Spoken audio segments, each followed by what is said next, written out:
Instant beef চাপ আর সেই সাথে ফুলকো লুচি। ডিনারের জন্য চাইলে এরকম ঝটপট রেডি করতে পারেন। মাংসের স্লাইসটা যত পাতলা করবেন চাপটা তত তাড়াতাড়ি কুক হবে। এপাশ ওপাশ করে ছুরি দিয়ে কেচে নেওয়ার পর এখন ভালো করে থেতলে নিচ্ছি।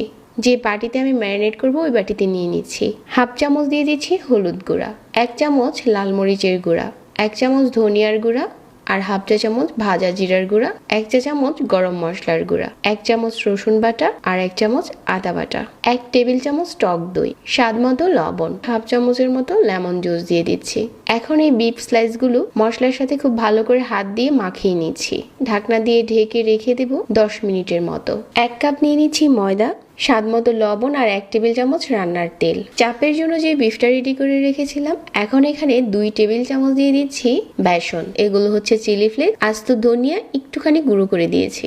এখন হচ্ছে লুচিগুলো বানিয়ে নিচ্ছি। লুচি দেখতে এরকম সাদাটেই